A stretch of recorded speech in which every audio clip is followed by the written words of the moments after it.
Hello everyone, and welcome back to the Crime Whisper. I know many of you use these stories to unwind or drift off to sleep. So before we begin, I have a little favor to ask. If you're enjoying the show, please take a moment to like, subscribe, and leave a comment telling me where in the world you're listening from. I love hearing from you. Now, let's get cozy, settle in, and begin tonight's story. Story 1. The Fall of a Tycoonit was November 28, 2020.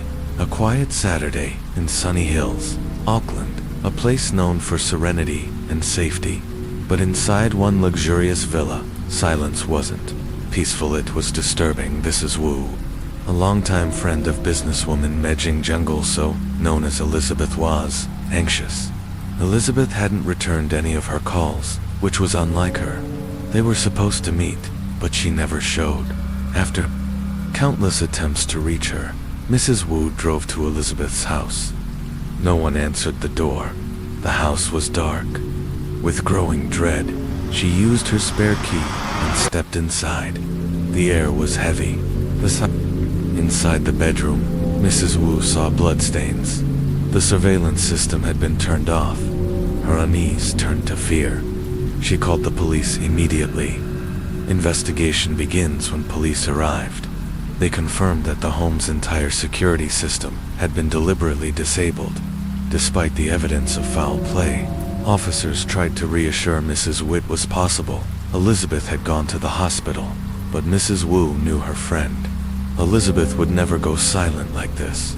Something was very wrong. The next day, just a few blocks away, a resident noticed a luxury SUV parked in front of his house for hours. Near the car, bloodstains. He called the police. Initially, officers examined the scene, took some samples, and left. But something gnawed at one of the night shift officers. 2 hours later, he returned. He broke the car's window. Inside the trunk, buried beneath blankets and pillows, was a suitcase. And inside the suitcase, a horrifying sight. A woman's body, badly decomposed and brutally mutilated. She had been stabbed more than 20 times, her head, neck, and back slashed. A 7-inch wound to the neck nearly decapitated her. The victim was soon identified as Elizabeth Zhang. The news sent shockwaves through Auckland's Chinese community. Elizabeth wasn't just a residency, was a symbol of success. And now, she had been murdered. Who was Elizabeth Zhang? Born in 1965 in China, Elizabeth was known for her intelligence and ambition. She began her career at the Shenzhen Stock Exchange, where she also met her husband, Mr. Fu, in 1997. They moved to New Zealand with their daughter, seeking new opportunities. Within 3 years, Elizabeth launched her own business, college attracting over 100 students from the start. Success followed her, and so did connections. She quickly became a powerful business figure in Auckland. Later, she shifted into immigration consulting, helping Chinese entrepreneurs invest in New Zealand. In 2013, she met Fong Sunan, entrepreneur, 8 years her junior. They shared a hometown and a business vision. Soon, they became inseparable professionally and, allegedly, personally. Fong moved his family to New Zealand and even stayed at Elizabeth's mansion. Together, they launched several businesses, investing over $17 million into various ventures. Their flagship company, Sunbo, grew quickly. Elizabeth was now not only a wealthy entrepreneur, she was also closely connected to New Zealand's political and business elite. But behind closed doors, tension was rising. Downfall and betrayal. 2019, everything began to unravel. Elizabeth's marriage to Mr. Fu collapsed partly due to his suspicions about her relationship with Fong's son. He even reported her to police, accusing her of having an affair and requesting forensic tests on their shared bed. The once admired marriage ended in bitterness, though oddly, Elizabeth and Mr. Fu remained close, co-parenting their 2 dogs. At the same time, Elizabeth's partnership with Fong began to fall apart. Their company, Sunbo, was drowning in debt. Fong accused Elizabeth of mismanaging she owed $5.9 million. Court records revealed large transfers from Sunbow accounts to Elizabeth's personal account. She defended herself, saying she often used her own money to fund company operations, but the damage was done. By early 2020, their companies were liquidated. Their partnership was over, but the resentment remained, a new love or a new threat. After her divorce and split from Fong, Elizabeth met someone new. His name was Kai W. Janga, much younger man, and a recent immigrant to New Zealand. They fell in love quickly, shared a passion for filmmaking, and even started a production company. Elizabeth poured tens of thousands into the venture, including a $114,000 inheritance from her late father. When the COVID-19 pandemic hit, the film company tanked. Elizabeth invited Kai to move into her home, hoping they could weather the storm together. But by late 2020, just weeks before her death, Kai moved out, and then she disappeared. To be continued. In the next part of tonight's story, we'll dive deeper into the investigation. Who really killed Elizabeth Jang? Was it her ex-husband, her former business partner, or the man she thought she could trust? Close your eyes, breathe deep, and I'll meet you in part 2. Story 1. The fall of Elizabeth Janga's tensions escalated between Elizabeth Jang and her former business partner, Fong's son. Their once thriving empire crumbled under the weight of lawsuits and debt. With her finances deteriorating rapidly, Elizabeth was on the brink of bankruptcy. Amid the chaos, her daughter made a last-ditch effort to recover $114,000 that Elizabeth had lent to her younger boyfriend, Kai. Despite repeated attempts, Kai gave evasive excuses, claiming his bank account had been locked. When police questioned Kai, he appeared calm and cooperative. He insisted that he had no reason to harm Elizabeth, citing a stable financial standing and ownership of 3 properties. "Why would I kill someone over $114,000? He asked, providing what seemed to be a solid alibi. He had been in Ruid, attending industrial hemp training at the time of Elizabeth's disappearance. Investigators found no evidence to disprove his account and ruled him out as a suspect. Attention soon turned back to Fong Sunday. Mrs. Wu, a close friend of Elizabeth, told authorities that Elizabeth had received multiple threats from Fong in the weeks leading up to her death. Several neighbors corroborated this, saying an unfamiliar Asian man had been seen repeatedly circling Elizabeth's mansion, as if surveilling her. Following the collapse of their company, Fong's son had lost nearly everything. His assets were auctioned off, he was evicted by his wife, and he had moved into a home just a few hundred feet from Elizabeth's. The business world had turned its back on him. He was broke, humiliated, and spiraling out of control. Creditors hounded him day and night, and with nowhere left to turn, Fong's son began plotting revenge. Despite his dire financial situation, he paid $200 an hour to hire for private investigators to follow Elizabeth's every move.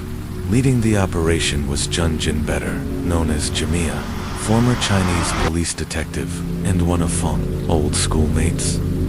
Jimmy installed a GPS tracker beneath Elizabeth's car and had been monitoring her closely since July 2020, just 2 days before the murder. Jimmy reported something that may have pushed Fong over the edge. Elizabeth had driven to a local casino. Jimmy dug further and discovered she had been there 381 times in the past 4 years, an apparent gambling addiction hidden behind her polished public image. Jimmy relayed the discovery to Fong, unaware it could trigger a deadly plan already in motion. On the morning of the murder, Fong sent Jimmy a message telling him to stay away from Elizabeth's house, citing heavy police activity. Jimmy assumed she had run away from her creditors, but later that day, he realized the tracker was still on her car. Not wanting to get caught, he returned to remove it, watching security footage until he saw a moment when no one was around. The next morning, Jimmy met with Fong at a McDonald's. Fong seemed agitated, fixated on Elizabeth's gambling and claiming she had recently won a large sum of money. What disturbed Jimmy was Fong's insistence on erasing all the tracking data. Jimmy refused. It would later prove to be a crucial decision. That same day, news of Elizabeth's brutal murder broke, and Jimmy immediately suspected Fong. When police searched Fong's residence, they found a detailed floor plan of Elizabeth's home, complete with notes on security camera placements. Yet none of the fingerprints on the document matched Fong's. Surveillance footage revealed even more. At 3:38 a.m. on the day of the murder, a man was seen loitering near Elizabeth's property. By 4:26 a.m., her phone had been switched off, never to be used again. At 7:48 a.m., Elizabeth's Range Rover was caught on camera leaving the scene. Investigators theorized that Fong had entered the house undetected, leading to a confrontation that turned violent. Elizabeth was stabbed more than 20 times and nearly decapitated. After the murder, Fong allegedly took her phone, laptop, and surveillance devices, dumping them at a nearby landfill. Minutes later, the Range Rover was seen returning, and a man walked back toward Fong's house from the direction of the dump site. It would take over a year, but on April 26, 2021, Fong's son finally faced trial in Auckland City Court. Mrs. Wu testified that Elizabeth had repeatedly reported threats from Fong to the police. Other friends confirmed she had feared for her life. Still, Fong denied everything. The turning point came with the forensic evidence. Fong's DNA was found under Elizabeth's fingernails. He attempted to explain it away, claiming that DNA must have transferred when his son touched her belongings. The jury wasn't convinced. Fong's son was sentenced to life in prison, eligible for parole only after serving 18 years and 6 months. Elizabeth Zhang's life was one of ambition, brilliance, and resilience. From humble beginnings, she rose to prominence, building a multi-million-dollar empire. But her tragic end came not from a stranger, but from the man she once trusted most. As for Fong's son, his downfall mirrored hers, a descent from power, consumed by resentment and revenge. To impress Young and remain close to her, Gu Jiming went to extraordinary lengths. He even enrolled in an English course at Peking University, attending only 2 classes, but it was enough. Young, still young and inexperienced in matters of the heart, slowly found herself ensnared by his charm. Gu Jiming presented himself as the complete package, wealthy, attentive, and ambitious. Many young women would have considered him a dream partner, though he never explicitly stated his marital status. He often hinted that he was single. "Most men my age already have kids," he would say with a youthful smile. "But look at me, don't even look 30. His subtle cues worked. Young soon regarded him as her closest confidant in Beijing. He was the first person she called when she was sick, and he never failed to drop everything and rush to her side. He even gave her a special pager. But after 3 days without a single message, Young felt distressed. That silence revealed something powerful. She was already emotionally dependent on him. Gu Jiming knew exactly how to manipulate emotions. On Young's birthday, he arranged for 99,999 roses to be delivered at a 5-star hotel. Overwhelmed and moved to tears, she collapsed into his arms, and from that moment, their relationship became official. The next day, he took her to a new apartment he had rented at the nearby Roman garden complex. Many of his friends and colleagues were there too. That day, he introduced Young as his girlfriend. "The dorms aren't good for you," he said. "Why not move in here?" Trusting him deeply, she agreed. Their life together felt like a romantic dream until reality intruded. When her studies ended, Young faced a crossroads. Should she return to her old job as a flight attendant, or remain in Beijing for love? Encouraged by Gu, she chose love. Around this time, her mother remarried a Canadian man and wanted to take Young abroad. But Young refused, choosing to stay with Gu Jiming instead. Over time, she began to lose herself as their relationship deepened. Cracks began to appear. Gu Jiming often made phone calls in dialect Young couldn't understand. but she could still pick out words like child and business trip. His eyes would dart away when speaking. Her instincts told her something was wrong, suspicious. She quietly asked the housekeeper someone Ju had brought from his hometown for information, but the woman always deflected, insisting Ju was a good man and that Yang should trust him. Still, doubts persisted. Yang began to believe the worst, that Ju Jiming had a wife and child in his hometown. When confronted, Ju Jiming broke down.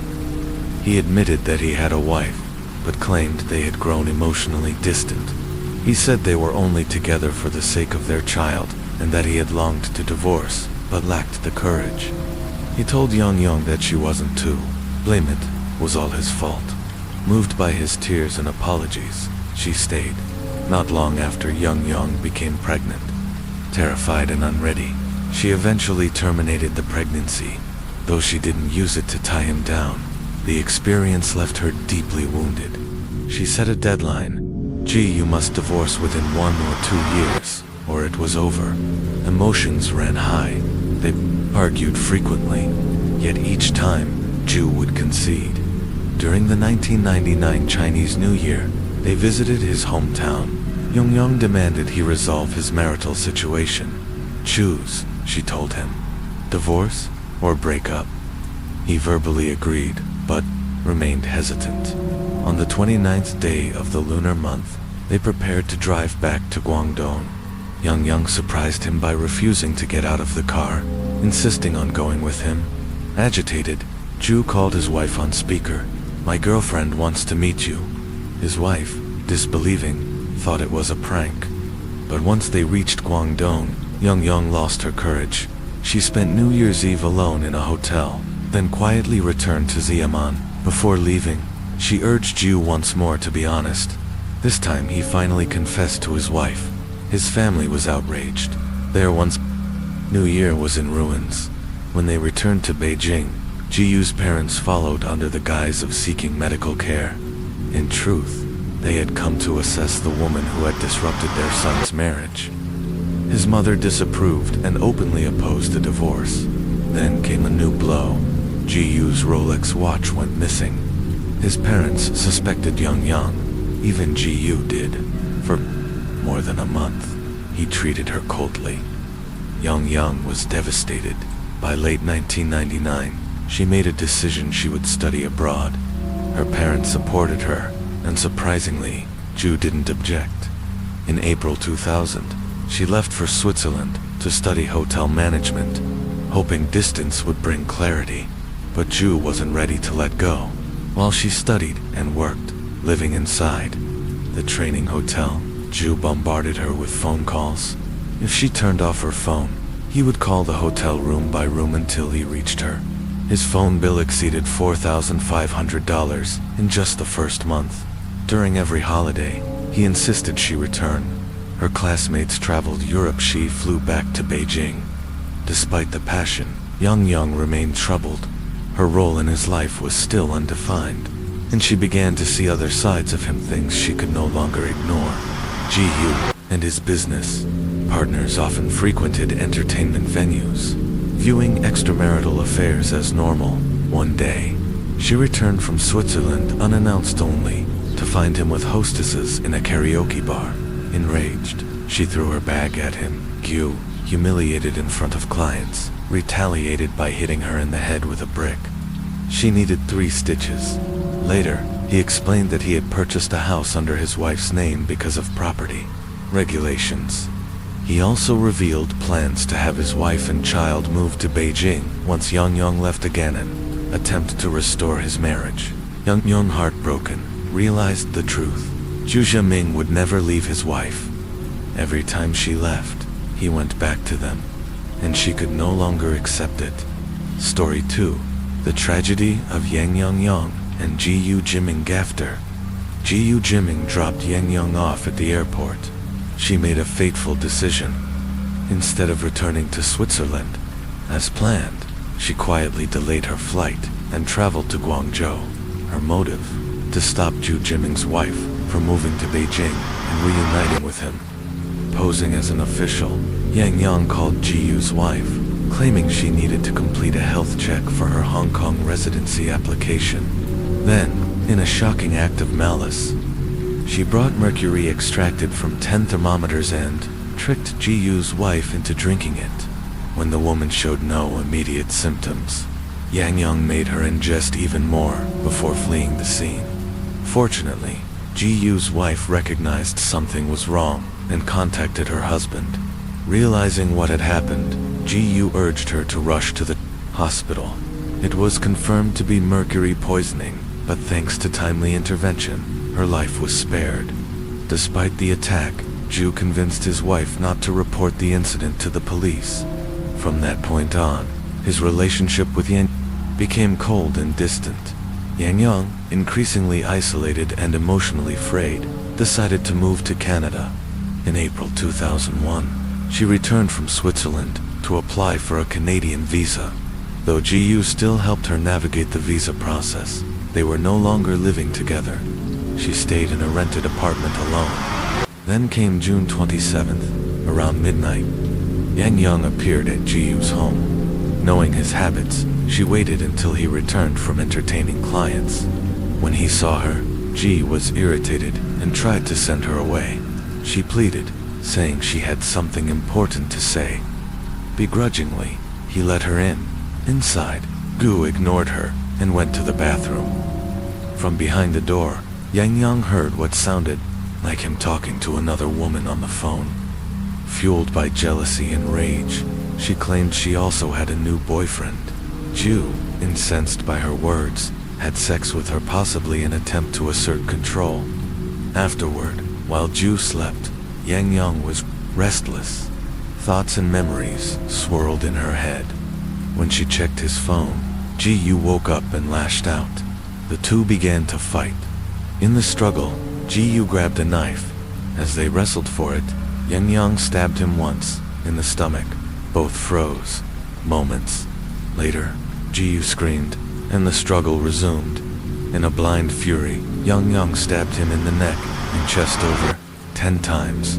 By the time she stopped, Ju Jiming was dead. Panicking, she dragged his body into the bathroom and cleaned the blood from the apartment. She washed the bedding and curtains, packed the bloodied items into garbage bags, and disposed of them in a nearby residential trash can. Later, she returned with a suitcase to move the body, but it was too small. She left again to buy a larger one. When she returned, the housekeeper had already called the police. Fearing capture, she vanished into the night. She tended to a wound on her hand at a nearby hospital and changed her residence. Months later, on October 8th, while applying for a Canadian visa, she was finally located and arrested because she had taken Ji Yu's watch, mobile phone, and car. She was charged not only with murder, but also with theft. At her first trial in September 2002, Yang Young was sentenced to death. She appealed.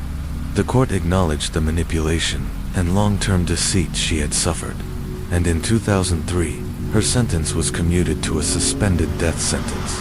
Reflecting on their years together, Yang Young believed she was fighting for the happiness she deserved, but in truth, she was chasing a dream that never belonged to her. With her beauty, intelligence, and drive, she could have had a promising future, but because of one man's lies and her blind, obsessive love, she lost everything: freedom, dignity, and her place in the world. As for Ju Jiming, selfish and manipulative, he paid for his betrayal with his life. Story 3. The Sapporo Love. Hotel Decapitation. The city of Sapporo, capital of Hokkaido, is home to one of Japan's largest nightlife districts, Sushi. Among the neon lights and smoky back alleys of this entertainment hub, a chilling murder took place that would shake the nation.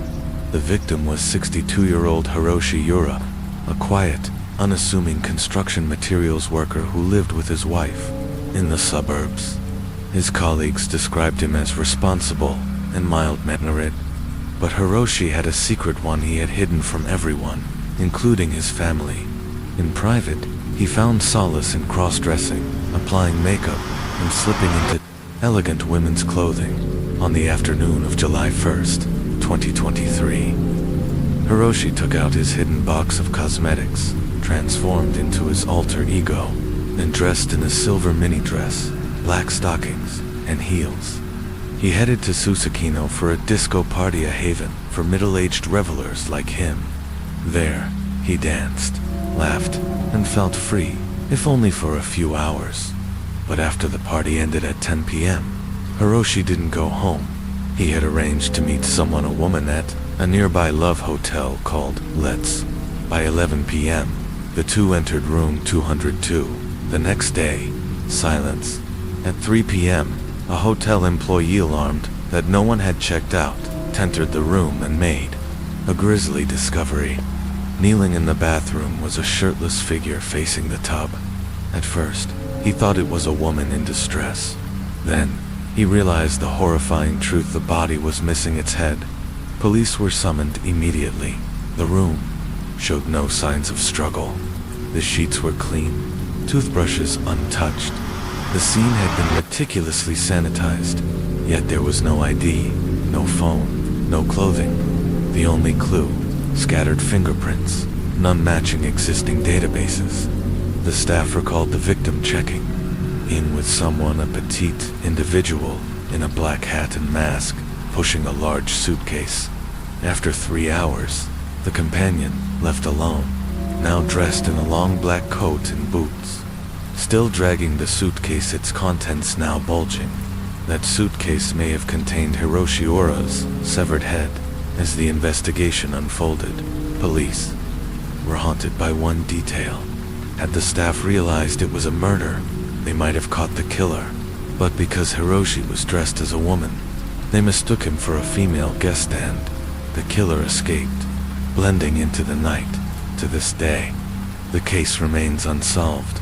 Story 3. The headless corpse at room 202. The Sapporo Love Hotel murder was a discovery that would haunt even the most seasoned police officers. At first, hotel staff at the Let's Hotel in Sapporo thought it was just another late checkout. But when an employee entered room 202, he was met with something out of a nightmare. A person was kneeling in the bathroom, appearing to bow toward the bathtub. But as the staffer crept closer, he realized the figure had no head. Police and medics rushed to the scene. Their initial assumption that the victim was a woman was quickly shattered. The corpse was male and headless. Worse still, the killer had taken steps to erase their presence entirely. The room was spotless, bloodless, unnaturally clean for what had clearly been a brutal, calculated murder. From surveillance footage, investigators learned that a woman identified only as AA had checked in with the victim the night before. She was petite, wore a mask and a black hat, and wheeled a large suitcase into the hotel. 3 hours later, she left alone, but when she exited, her clothes had changed, and her suitcase bulged unnaturally beneath her coat. The victim had vanished, body left behind, head missing. That same day, police launched a citywide investigation. By 2 a.m., they'd reviewed all surrounding CCTV footage. The woman had turned south after leaving the hotel, paused near the parking lot as if trying to avoid cameras or maybe waiting for someone before disappearing westward off camera. Her trail went cold. But the very next night, the Kuo police station in Hokkaido received a call from a woman reporting her husband missing. His name, Hiroshi Ura. He had left home 2 days earlier and never returned. As police connected the dots, things started to come together fast. Ura's car was found parked near a disco club in Susukino, Sapporo's vibrant and notorious nightlife district. According to his wife, Ura had undergone an appendectomy. When the body from room 202 was examined, it bore the same surgical scar. Fingerprints, taken from Ura's home, confirmed the worst. The headless man in the Love Hotel was indeed 62-year-old Hiroshi Ura. Two friends and neighbors. Ura had seemed like an ordinary man, an honest, hard-working employee at a construction materials company, quiet and responsible. But police soon uncovered a secret life. Hiroshi Yura had long been a regular in Susukino's club scene, frequently dressing as a woman to attend parties and bars. One bar owner told police that Ura often cross-dressed to take advantage of discounted entry for women. He was good at it, so good that most mistook him for an older woman. And while Ura's outer appearance was feminine, his behavior was not. Reports surfaced that he would often make unwanted advances toward younger women, sometimes even groping them. Several bars had him blacklisted. One rumor even claimed that he had lured a woman to a hotel under false pretenses and assaulted her, though the incident was never reported to police. Still, nothing about Ura's troubled reputation explained the horror of his death. Back to suspect A. Was she the killer? From security footage, investigators noted that her gait, frame, and mannerisms pointed to her being a woman. But there was one major problem. Beheading someone isn't easy. It takes physical strength, anatomical knowledge, and, most disturbingly, emotional detachment. Ura was a grown man. To kill him swiftly and cleanly, and then calmly clean the room, change clothes, and walk away undetected. This wasn't a random act of passion. Police began to suspect someone else had been involved. Still, hotel records showed only 2 people had entered room 202 that night. No third party had arrived or left. That only deepened the mystery. Undeterred, police continued combing through surveillance and sought help from local taxi companies. Eventually, a breakthrough came. Roughly 200 meters from the hotel, footage captured a suspicious vehicle picking up suspect at just 15 minutes after she exited the hotel. Investigators traced the car to its owner, Dr. Osamu Tamura, a 59-year-old psychiatrist and the respected head of a psychiatric department at a major hospital in Sapporo. Outwardly, Dr. Tamura appeared polished and professional, but neighbors had noticed strange behavior since early July. He had taken to eating boxed meals on his doorstep, or even sitting in his car to eat alone. He was rarely home, often seen heading into internet cafes for hours on end. Investigators shifted their attention to his family.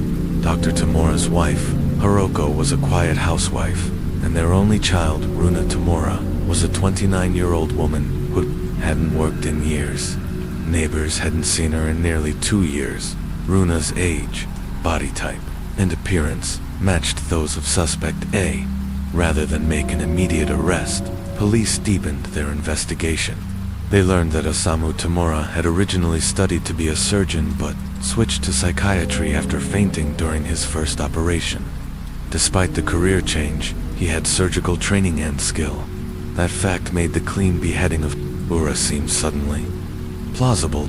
Credit card records provided another clue. On the morning of July 1st, hours before the murder, Dr. Tamura had purchased a knife, a saw, earrings, a blonde wig, and a suitcase from a local retail center. The evidence was damning. Police secured a search warrant. When they entered the Tamura home, they were hit with a wave of filth and decay. Outside, the house appeared orderly, potted plants lining the balcony. Inside was a hoarder's nightmare, stacks of boxes, garbage strewn everywhere, and a putrid stench lingering in the air. On the second floor, as officers approached the bathroom, the foul smell grew stronger. They pushed the door open and froze. There, inside the bathroom, lay a human head already decomposing, the facial features too distorted to recognize. Dental records and DNA confirmed it belonged to Hiroshi Yura. Further searches revealed the wig, the saw, the black clothing worn by suspect A, and the very suitcase used during the crime. All the puzzle pieces were now in place. On July 24th, exactly 3 weeks after the murder, police arrested Dr. Osamu Tamura at an internet cafe. The next day, his wife Hiroko was also taken into custody, but the key suspect, the woman in the hotel room, was still at large. Until now, her name was Runa Tamura. Part 2. The fractured mind of Runa Tamura madness. Motive and a murderous pact when 29-year-old Runa Tamura was finally brought in for questioning. The confession came easily, almost too easily. Yes, she admitted. She had been there. Yes, she had killed Hiroshi Ora. But what came next puzzled investigators more than anything else in this already bizarre case. Runa said it wasn't her who did it, not this version of herself. According to Runa, she suffered from dissociative identity disorder, a severe mental condition where multiple distinct personalities exist within the same individual. She claimed that while she was shy, quiet, and gentle, it was another self, an alter ego, who had committed the brutal murder and decapitation. That version, she said, was violent, impulsive, and uncontrollably aggressive to the police. It sounded like an excuse, a deflection. But to those who knew Runa's history, there was reason to pause. As a child, Runa had always been different. In elementary school, she was timid, barely spoke. But one day, after a classmate teased her, the normally silent girl suddenly grabbed a knife and slashed at the boy, leaving him and everyone else horrified. It was an outburst that would mark the start of her long psychological spiral. By middle school, her condition worsened. She withdrew from school entirely, and from that point on, she never held a job, never had friends, and rarely left the house. Runa disliked men, feared them, and avoided society. She lived in near total isolation, but inside the Tamura home, she was cherished. Her father, Dr. Osamu Tamura, was a respected psychiatrist and a former guitarist with a love for music. He even had a YouTube channel, where he posted videos of himself playing guitar under the name Runenit, a subtle tribute to his daughter. Her mother, Hiroko, was a gentle homemaker who painted watercolors and made illustrated storybooks as gifts for Runa on special occasions. This New Year's, she painted a cheerful spring landscape, warm, colorful, filled with hope. Despite their daughter's illness, they tried to create a loving, normal life. But behind the curtains of that white 3-story home, a dark story was brewing. What led this quiet, introverted girl and her loving family to commit one of Japan's most gruesome murders in recent memory? Police got a clue from Runa's grandfather. He hadn't seen the family in over 3 years, but a few weeks before the murder, he'd received a call. Something had happened, he said. Runa had been assaulted sexually by someone she had recently met. The issue, he was told, had been handled, but it hadn't. Investigators believe it all began when Runa, under the supervision of her factoid, to step out of her bubble. She joined a local club in Susukino, hoping to engage with others, meet people, and that's where she met Hiroshi, or a man who regularly dressed as a woman and was known for charming and manipulating young women. Runa was inexperienced, emotionally fragile, and socially naive. Her defenses were low. Surveillance footage later showed Runa and Hiroshi chatting closely, even flirting. Her father Osamu was seen at the same venue, silently watching from a distance. As a psychiatrist, who knew what he thought as he saw his daughter with Yura. Then came the alleged assault. Hiroshi lured Runa to a hotel, possibly using romantic pretense. There, she claimed, he forced himself on her. Worse, he may have filmed the act, using the footage to blackmail her. When Runa told her parents, Osamu was furious. But instead of going to the police, he chose to confront Ura himself. Hiroshi promised to stay away, but the threats continued. Runa was contacted repeatedly 7 times, in fact, by Hiroshi, who threatened to release the video if she didn't meet him. He even hinted at coming to their home to protect his daughter and preserve their families. Reputation: Osamu began watching the house constantly, eating his meals outside or from his car, keeping guard in secret. But eventually, they realized that confrontation wouldn't be enough, and so they made a plan. In the early hours of July 1st, father and daughter went shopping. Among their purchases, a knife, a saw, a suitcase, and a blonde wig. That evening, dressed in disguised wig, hat, gloves, Mask Runa, went to meet Hiroshi at the Let's Hotel. According to online speculation, she may not have gone alone. Some believe Osamu was hidden inside the large suitcase she wheeled. Once inside, Runa reportedly subdued Hiroshi, possibly with restraints.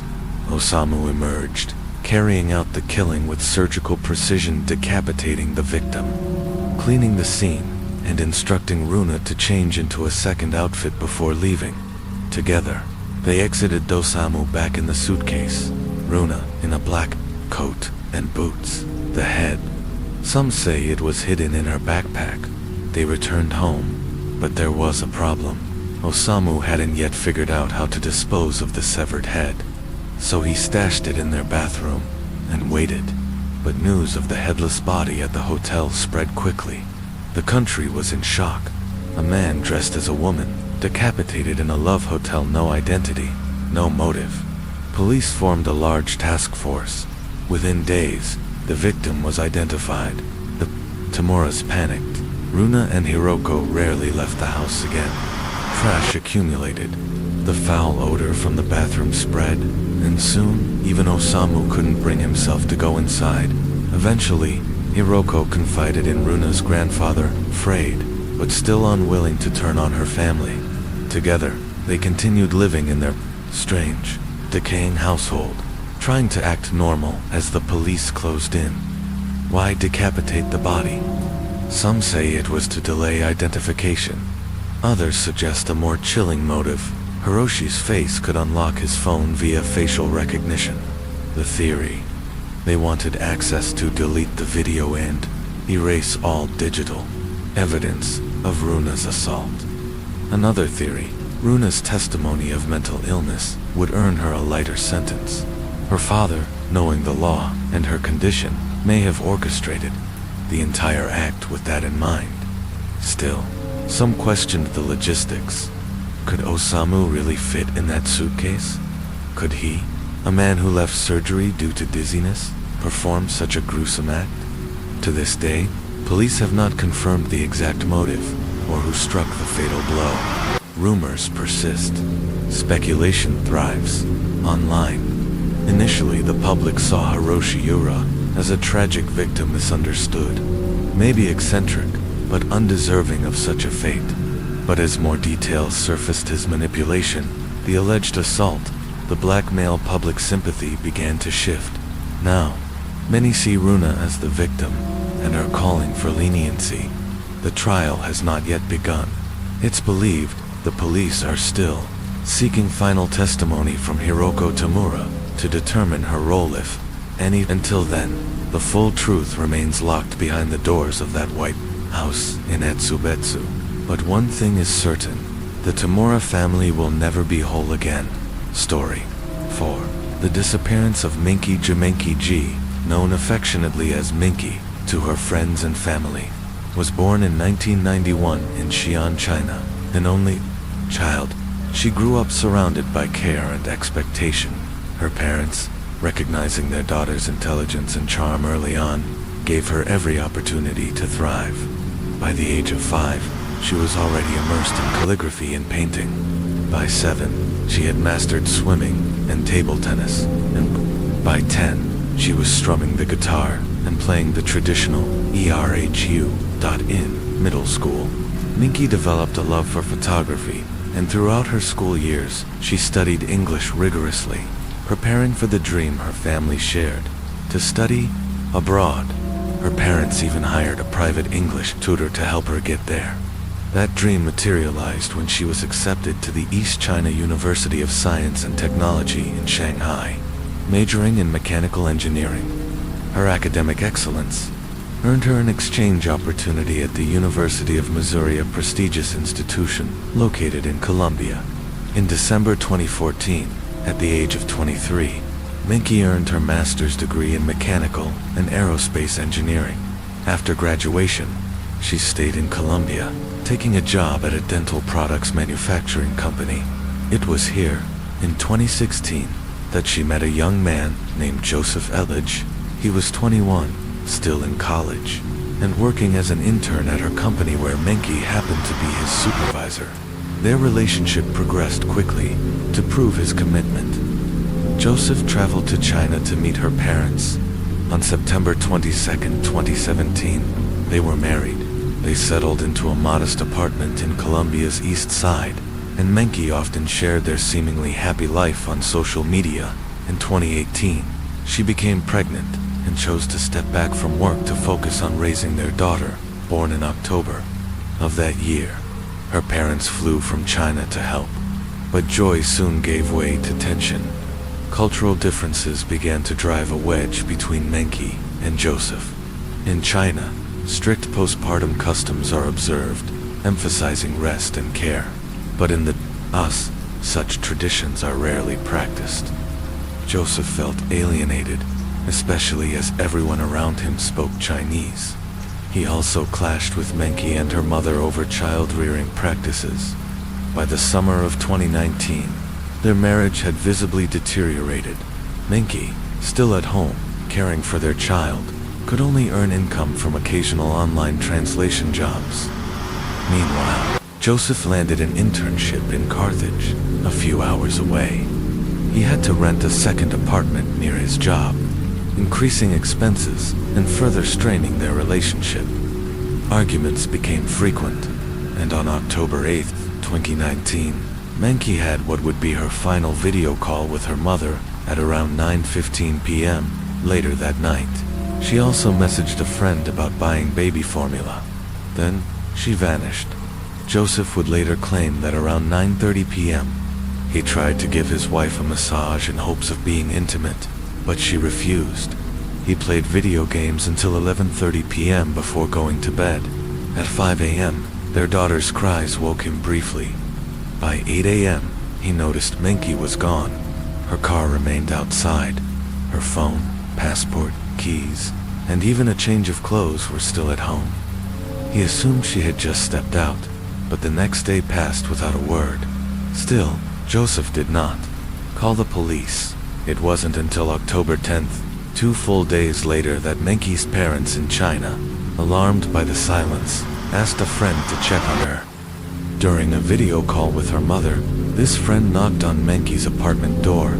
Joseph answered. He casually explained that Menki had simply gone out. Only after intense pressure from her family did Joseph finally report his wife missing at 3:30 p.m. Police immediately noticed inconsistencies. Joseph had failed to report her missing for 48 hours. Despite having a 1-year-old daughter who needed constant care, he hadn't told friends. He hadn't even looked worried. In fact, on the very day he called the police, he met friends to play video games. When questioned, Joseph described his wife coldly. In a 99-minute interview with local media, he laughed repeatedly even when discussing what had drawn him to her. He listed her strengths as though reading from a resume: hardworking, professional, diligent. The emotional connection seemed absent. He claimed she had plans to meet someone and insisted she'd return, but when asked why he hadn't left a message for her or seemed concerned, he offered no answers. Instead, he took their daughter on long, bizarre drives to secluded areas, including a dense, wooded trail on the Katy Trail system, claiming he just needed to clear his head. Meanwhile, friends revealed that Joseph was controlling. He rarely allowed Menki to travel, and if she did, he expressed anger or withheld communication. In August, just 2 months before her disappearance, Menki had even reached out to a friend about contacting a divorce attorney. As police dug deeper, they uncovered troubling details. Joseph had made comments to friends suggesting his wife might be having an affair. He even used her social media account to contact one of her friends, pretending to be her aunt, asking if she'd been in touch. With Menki's phone, keys, and ID still at home, investigators quickly ruled out the possibility that she had left voluntarily. She adored her daughter and would never leave without her. Suspicion turned to certainty, and the man who once smiled for the cameras became the prime suspect in one of Colombia's most haunting cases. October 17, 2019, Colombia. Missouri. Following a week of growing suspicion, law enforcement finally moved on Joseph L. based on a mounting stack of circumstantial and digital evidence. Investigators interrogated him and secured search warrants for his apartment, computer, and mobile devices. Forensic analysis of Joseph's cell phone data revealed something chilling. He had not told the truth about his movements on October 9th. In addition to the places he claimed to have visited, Joseph had taken a strange detour. After leaving Rockbridge State Park, he didn't head straight home instead. He drove west, crossing the Lamine River near Boonville, and stopping for nearly 45 minutes in a remote area just outside Lamine. The river would become a critical focal point of the case. Further digging uncovered 12 audio recordings stored on Joseph's phone. They were all arguments between him and Menki G. In one of them, Joseph could be heard threatening her. "I'm going to bury you in the ground. You're lucky to even be in the US. You should go back to China. I never want to speak to you again." His mother was reportedly present during some of these tirades. In another recording, Joseph lashed out, demanding obedience, asserting, "This isn't abuse. I know you want me to hit you." Alongside the recordings, 2 notebooks were discovered. One was a journal 51 pages, detailing his disdain for his wife. The other appeared to be a preparation log for police questioning, reminders of what to say, what to avoid, and how to spin the narrative. Even more disturbing were the photos and videos of the couple's infant daughter, just a few months old, bearing visible injuries. Menki had shared her concerns with her family, saying she planned to report Joseph for child abuse, but after he begged for forgiveness and promised never to hurt their child again, she gave him one last chance. On October 25, 2019, police arrived to arrest Joseph not yet for murder, but for child abuse. They found him and his mother packing bags, claiming they were about to take the baby on a trip. To the officers, it looked more like an attempt to flee. He was taken into custody. Bail was set at an unusually high $500,000. 1 month later, with Menki G still missing, authorities officially reclassified the case. This was no longer a missing persons investigation. It was now a homicide. Joseph was the prime suspect. Over the following weeks, a large-scale search operation was launched across all the areas Joseph had visited. Divers, drones, sniffer dogs, and sonar equipment were deployed along the Lamine River. Temporary flood barriers were erected to allow access to submerged regions. Yet despite all this effort, not a single trace of Menki was found. It was later speculated that Joseph had deliberately left misleading digital clues false leads to divert investigators. Then, on February 19, 2020, over 4 months since Menki vanished, Joseph Elledge was formally charged with first-degree murder, along with child abuse, third-degree domestic assault, and child endangerment. He maintained his innocence, but that would soon change. March 25, 2021, a break in the case, almost 18 months after her disappearance. A hiker wandering through Rockbridge State Park stumbled upon partial human remains. Not far from the body was a small leather wallet. Dental records later confirmed the worst. The remains belonged to Menki G, and suddenly, Joseph's story changed. Now, he claimed that in the days leading up to their daughter's first birthday, he discovered explicit messages on Menki's phone, messages with another man. He said he was hurt, angry, but wanted to save their relationship. On the night of October 8th, he gave her a back massage, hoping to reconnect. She rejected his advances, citing early morning plans. According to Joseph, this sparked a fight. He claimed she pushed him. He pushed back. She hit her head.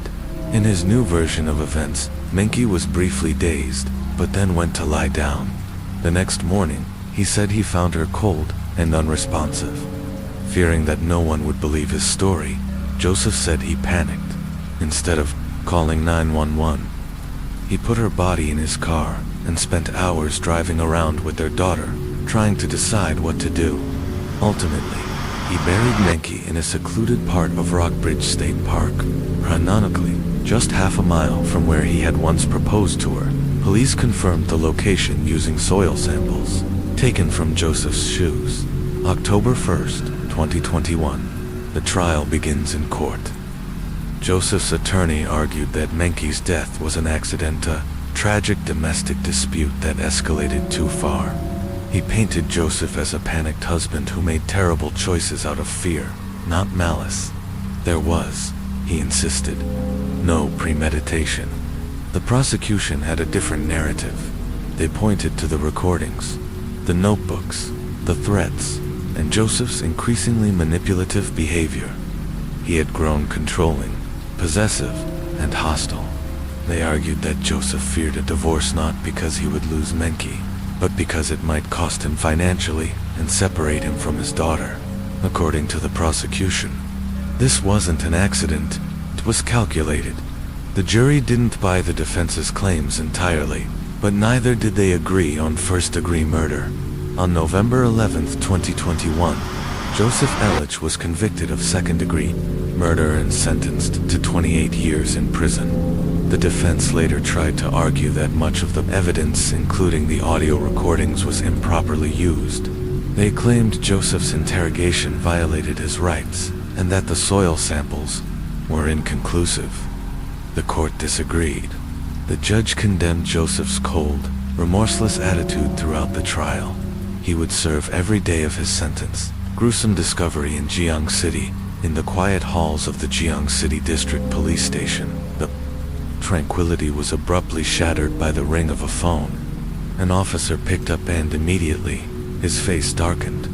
There had been a murder in the affluent, well-guarded Fuyuan neighborhood, a place known for its wealthy residents, government officials, and impeccable security. The police responded at once. Upon arrival, they met Qin Bing, visibly distressed, who explained the situation in a trembling voice. That morning he had gone to work at the prosecutor's office, leaving his wife, Wang Ling, still asleep. As a private business owner, she often started her days later. Everything had seemed normal until he got a call from a friend, Lu, who urgently needed to contact Wang Ling. Her phone, Lu said, kept going straight to voicemail. Worried, Qin Bing tried calling their home landline. No answer, concern mounting. He contacted a neighbor from the third floor, asking them to knock on his door. But even after repeated knocking, there was no response. Hours passed, with still no contact. Alarmed, Qin Bing returned home late that night, accompanied by several friends. Realizing he'd forgotten his keys, one friend climbed over from a neighboring apartment balcony. But the balcony door was locked. What they saw through the glass was horrifying. Wang Ling lay motionless on the bed. Blood soaked the sheets. The friend screamed. Qin Bing immediately called the police. When officers forced open the door, they were met with a grotesque scene. Wang Ling's body was sprawled on the bed, still wearing her pink nightgown. Her face was covered with clothing, her chest and abdomen riddled with stab wounds. The lower half of her body was completely exposed. Her hands were bound behind her back with nylon cords. Male hair, later confirmed not to belong to her husband, was found in her genital area. Her mouth was gagged, and her wide, terrified eyes were still open. The room was chaotic evidence of a fierce struggle. Two distinct sets of shoe prints suggested that Wang Ling had fought for her life. Blood was smeared on her sleeves and scattered across the floor. Yet strangely, the room showed no signs of forced entry. The windows and doors were all intact, and no fingerprints, none at all, were found. Police quickly ruled out a robbery, though there were bloodied gloves left behind. Large sums of cash and valuables remained untouched. Over 100,000 yuan in cash and securities worth around 2 million yuan, about $280,000 USD, were found, along with 138 bullets. Qin Bing explained the ammunition was a gift from a military friend and claimed the money was part of Wang Ling's business holdings, which he had no knowledge of. But Qin Bing wasn't just a grieving husband. He was a high-ranking prosecutor, one poised for promotion to chief prosecutor. His wife's violent murder shocked the public. The police formed a dedicated task force and launched a full-scale investigation. Autopsy and theories. The autopsy report was chilling. Wang Ling had suffered 21 stab wounds, each potentially fatal. The excessive violence suggested deep hatred or a disturbed, violent killer. Investigators considered several possibilities. Theory 1. A robbery gone wrong. There were signs of a break-in and some physical evidence like the gloves, but it made no sense. Why was all the money untouched? Why were drawers undisturbed? And why did the killer remain at the scene for at least 30 minutes after the murder? This wasn't panic. This was deliberate. Theory 2. Sexual assault or sadistic violence. Wang Ling was tied, naked from the waist down, and male hair was found in her genital area. But a forensic exam revealed no evidence of sexual assault. No cima, no trauma. This raised further questions. Was the hair planted, or had the killers simply wanted it to look like an assault? Theory 3. Revenge or jealousy. Could this have been personal? Investigators looked into Wang Ling's personal life, but found no signs of an affair, enemies, or financial disputes. By all accounts, she was respected, kind, and generous to her employees. Frustrated, detectives shifted focus to her husband. The double life of Qin Bing, though he played the part of the grieving husband, cracks soon began to appear. Neighbors described loud arguments, even physical altercations. A close friend of Wang Ling revealed that the business was actually run by Qin Bing from the shadows using his power and influence. Wang Ling was just the public face. Qin Bing, it turned out, was corrupt. He had a string of mistresses and a history of laundering money through the business. In 1996, Wang Ling had caught him in bed with a young banking graduate. He apologized, but the affair continued. They even had a child together, and it didn't stop there. That woman later introduced her younger sister to Qin Bing, and he began seeing both sisters simultaneously, showering them with money. When Wang Ling found out, she locked down the company's finances.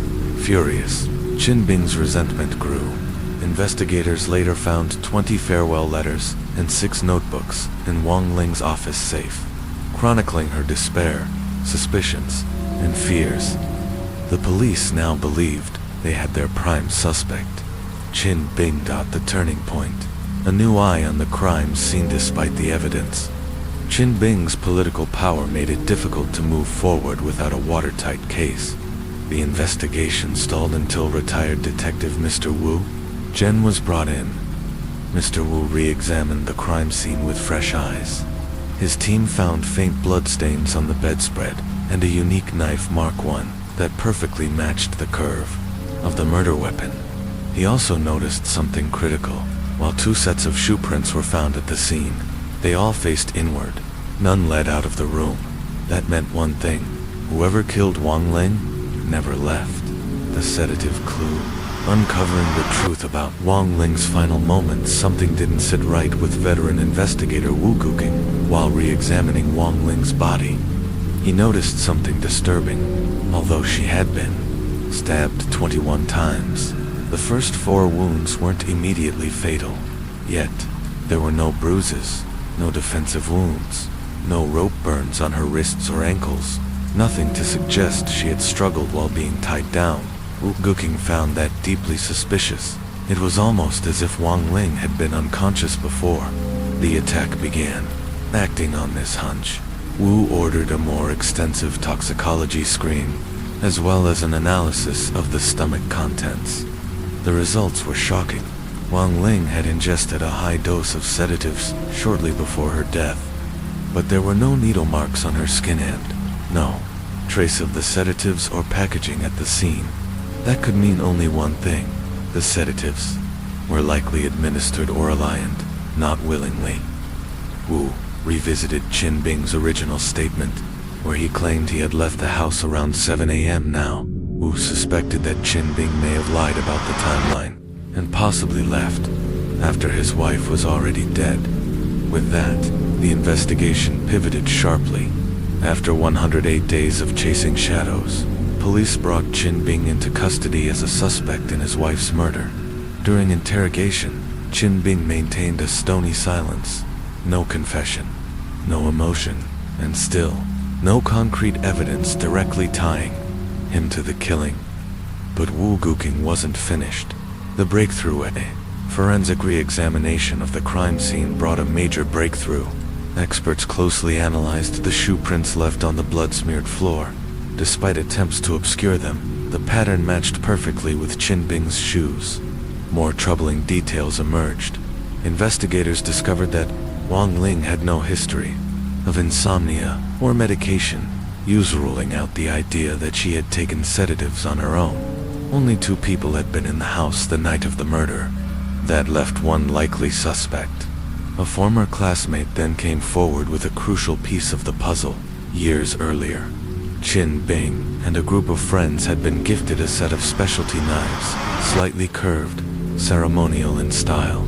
Forensic experts compared photos of the knives to the wounds found on Wang Ling's body. The match was chillingly precise. Though Qin Bing claimed his knife had been lost long ago, investigators weren't buying it. At last, they had enough to conclude Qin Bing had murdered his wife. The fall of a power-hungry prosecutor. But as the investigation dug deeper, a darker web of corruption began to unravel. As head of the anti-corruption division in the Chengdu district, Qin Bing had long used his title as a weapon, borrowing for million yuan, roughly $560,000, from a state bank and transferring the funds under Wang Ling's name. That money was then funneled to the largest car dealership in Jiang, from which Qin Bing quietly raked in over 2 million yuan per year in kickbacks. By the time he was arrested, his net worth had swelled to over 12 million yuan, nearly $1.70 million, all illicitly earned. And that wasn't the only stain on his record. In local gambling circles, Qin Bing was considered untouchable. No matter how high the stakes, he always walked away the winner. If he ran out of cash at the table, all it took was a phone call, and money would arrive from business owners desperate for his favor. He abused his office without shame. There was even an incident where, dressed in plain clothes, Qin Bing took a taxi. When the driver asked him to pay the fare, Qin Bing allegedly pulled out his gun and said coldly, "Do you know who I am?" The terrified driver thought he was being robbed and reported the incident to police, but the report disappeared, quietly buried. A man who thought he was untouchable. Qin Bing was a man who believed himself above the land. Maybe, for a time, he was. Just days before the murder, at a private gathering, he boasted drunkenly to friends, "Who in Jiang dares touch me? If I'm not at peace, no one will live in peace." At a school reunion, he was equally arrogant. "I may not appoint county officials," he bragged, "but I can make them lose their jobs." A longtime associate revealed that Qin Bing's arrogance wasn't just rooted in his position, it was supported by powerful allies in government. During his tenure as chief prosecutor, at least 2 major corruption scandals were quietly swept under the rug. But now, his world was crumbling. The breaking point: Qin Bing's descent into darkness despite his growing power and influence.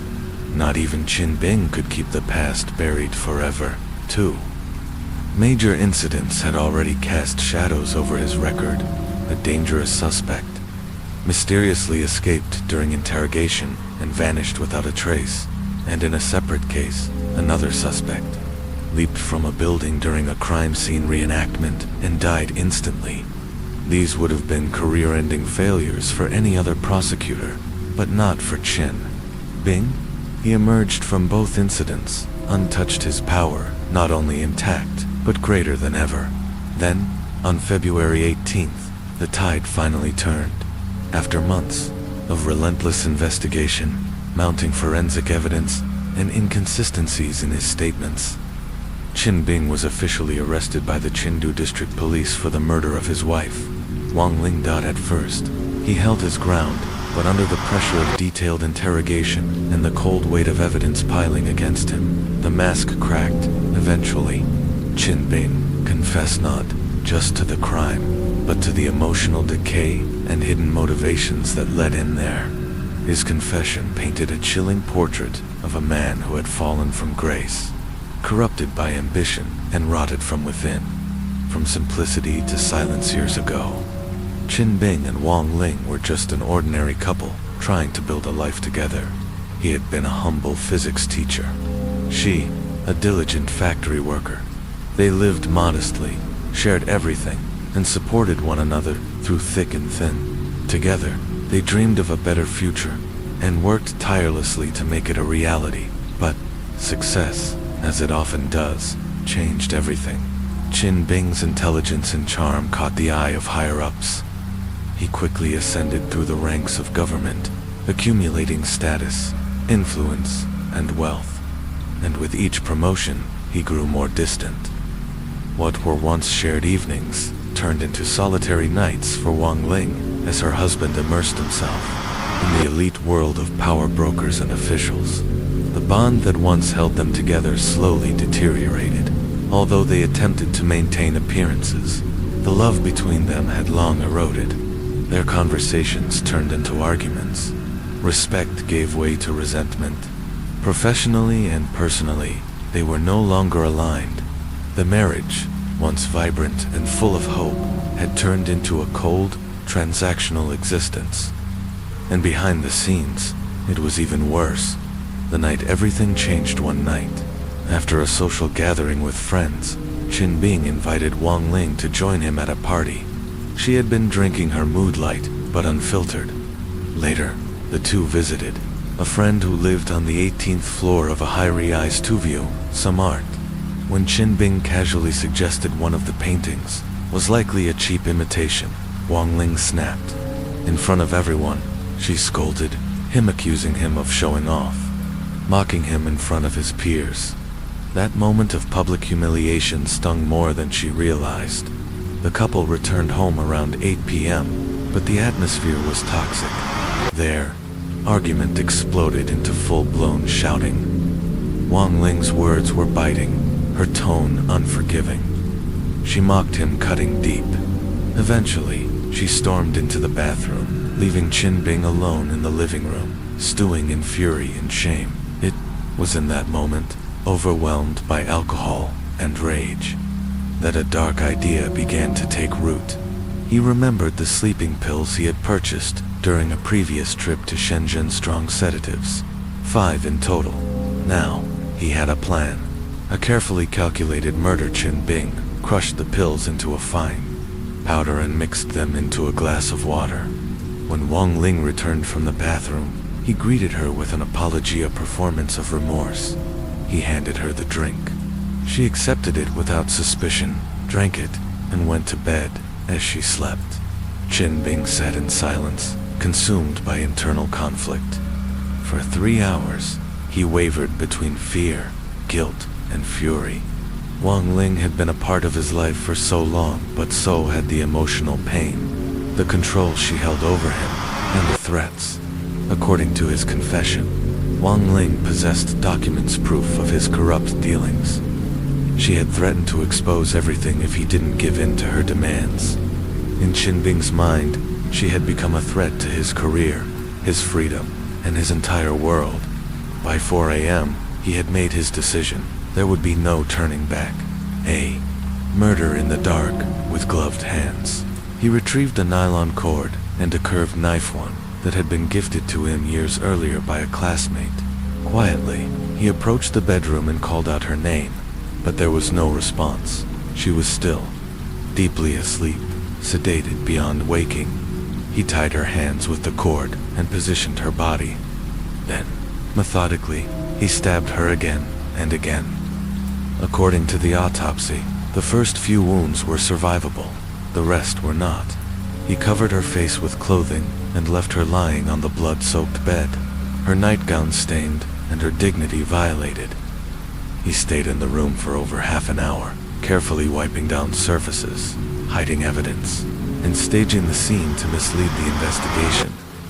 When it was done, he left for work, just like any other morning. But the monster behind the mask was finally exposed.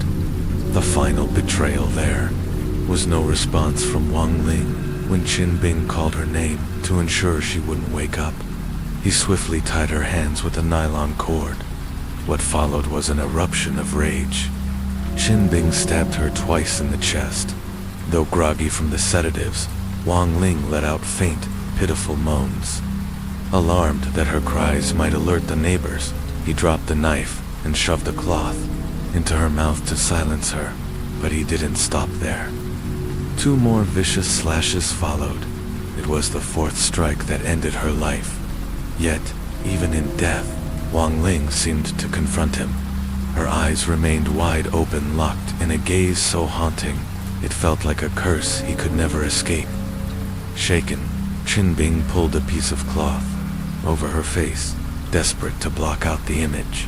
Then, years of experience in criminal prosecution kicked in. Qin Bing began methodically staging the scene. He tossed pillows and blankets across the bed, as if to simulate a struggle.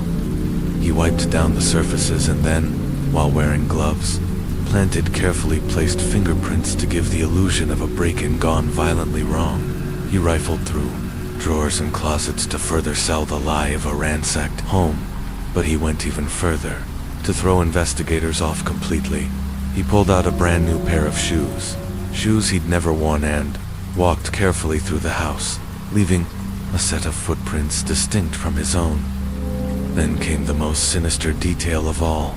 Qin Bing removed Wang Ling's underwear and placed strands of another man's hair in her genital area, attempting to fabricate evidence of a sexual assault. This level of deceit exposed the true extent of his cruelty. By 6 a.m., with the city still cloaked in fog, he placed the murder weapon, the curved knife, along with the gloves, nylon cord, and other incriminating evidence, into a paper bag. Calmly, he made his way to the Weeb Bridge and, without hesitation, tossed the bag into the river, letting it sink into the depths. He then returned home, composed, collected, acting as if it were just another ordinary morning. By 7:40 a.m., Qin Bing left for work, fully confident that the murder was perfectly disguised, but his arrogance would be his undoing. Justice. Creeps and public outcry was immediate.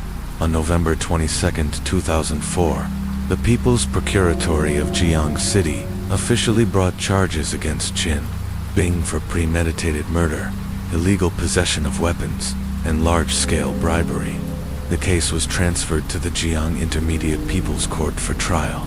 However, given the high-profile nature of the case and Qin Bing's former position of power, the proceedings were held behind closed doors. Initially, Qin Bing confessed to all the charges, but when the trial began on January 17, 2005, he suddenly recanted everything. He now claimed innocence. He hired a high-powered legal team and made shocking allegations during his defense. According to Qin Bing, his earlier confessions were coerced under extreme torture. He alleged that during his initial interrogation, he was taken to room 313 and old, standard interrogation room dating back to 1994, where he endured brutal mistreatment.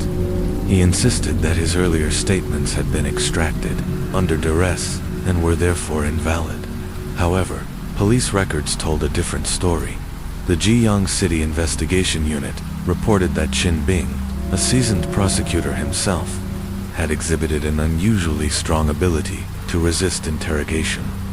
During detention, he had refused to speak, remained composed, and had undergone several rounds of legal counseling and re-education without breaking down. These observations raised further questions about the credibility of his torture claims. A second fall eventually, the truth caught up. On April 5, 2005, after prolonged legal battles, mounting pressure, and exhaustive scrutiny, Qin Bing once again confessed, this time in detail. He described everything: the premeditation, the murder, the cover-up. Police authorities adamantly denied the use of coercion. They stated that all confessions had been gathered legally. without violence, and under proper procedural standards. During his trial, Qin Bing portrayed himself as a man in physical decline. He spoke of severe swelling in his legs, pain in his arms, and a deteriorating condition so severe he needed assistance just to use the bathroom. He called on 2 cellmates to testify to his suffering, possibly hoping to earn sympathy from the court. But it was too late. The evidence, the motive, and his own actions painted a picture of a man who had abused power, manipulated justice, and committed a cold-blooded, calculated murder. His attempts to escape justice through deception and legal maneuvering only deepened the public's condemnation. From prosecutor to prisoner, a twist of fate that echoed poetic justice. Qin Bing, the man once feared in legal circles, who boasted he could make officials lose their jobs with a single word, was now stripped of everything. His fall from grace wasn't just personal. It was symbolic, a reminder that power can't shield a man from justice forever. During a brief period of detention, Qin Bing was held in a facility where something deeply unsettling occurred. A female staff member reportedly witnessed him being subjected to extreme pressure during interrogation. The moment left her so disturbed, she accidentally dropped and shattered a hot water bottle, and then she vanished. The mysterious disappearance of this woman cast a long shadow over the entire investigation. No one knew where she went or what really happened. The lack of answers raised troubling doubts. Was Qin Bing coerced into confessing? Was there more to the story than what was officially recorded? In response to these swirling questions, the authorities stated that the building in question was a legally rented space used for handling criminal cases. Officials insisted that the interrogation was conducted lawfully, without any form of coercion or abuse. The Shanji Provincial Detention Center later confirmed that when Qin Bing underwent a medical exam, no serious health issues were discovered, undermining claims of torture or physical mistreatment. But the court of public opinion remained divided. As media coverage intensified, the motive behind the crime became a central focus. Qin Bing's own brother, Qin Shimin, expressed disbelief. "My brother couldn't even bring himself to slaughter a chicken. I can't believe he's capable of killing a person, especially his wife." At the time of Wang Ling's murder, Qin Bing was on the cusp of a major promotion. To many, it seemed irrational. Why risk everything just as you're reaching the peak? His defense attorney leaned into this ambiguity. He argued that while the murder was brutal, 21 stab wounds to the chest, there was no concrete motive that tied everything together. Marital discord, he claimed, wasn't enough. And critically, the case lacked key physical evidence. The murder weapon, gloves, shoes, sedatives, and even the cup that supposedly held the sleeping pills were never found. If Qin Bing had really committed the murder, knowing full well that the police would come knocking, why hadn't he fled? With the bribe money he was accused of hoarding, he could have easily disappeared.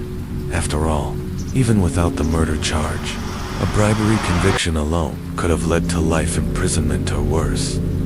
Then there was the sedative. According to Qin Bing's own confession, he had crushed 5 pills into a glass of water and handed it to Wang Ling. But skeptics questioned, wouldn't the taste have changed dramatically, especially following a heated argument? Why would Wang Ling drink from a glass handed to her by the very man she'd just been fighting with? And if the crime hadn't been premeditated, how could Qin Bing have obtained male pubic hair and deliberately planted it on his wife's body to stage a sexual assault? The more people looked, the more confusing it became. When the day of sentencing arrived, the Shaanxi Provincial Supreme Court handed down the harshest penalty of all, death. Despite his confessions, Qin Bing maintained his innocence to the very end. He told his lawyer privately that he had been wrongly convicted, that he had never killed his wife. It's said that just hours before the execution, a high official at the Supreme People's Court caught wind of the case. Alarmed by the unresolved inconsistencies, he made an urgent call to halt the execution, but the call came too late. By the time the phone rang in Shaanxi, Qin Bing had already been executed death by gunfire. His body was never returned to his family. Instead, it was swiftly cremated. No funeral, no closure. The mystery died with him. To this day, questions linger in the air like smoke over water. Was Qin Bing truly the murderer? Or was he just one thread in a far more tangled web? The truth now rests silently in a grave no one can see. Closing narration as the rain softly falls outside your window and the night deepens around you. Thank you for staying with me through another haunting chapter of Mr. Night Scared True Crime Stories. Tonight's tale reminds us that truth is not always clean, that justice, like memory, can be selective and terrifyingly flawed. In a world filled with secrets, power, and shadows, even the most confident voices can become echoes of doubt. If you found tonight's story compelling, don't forget to like, share, and subscribe. Let the rhythm of the rain carry you to restful sleep, and until we meet again, stay safe, stay curious, and let the night watch over you.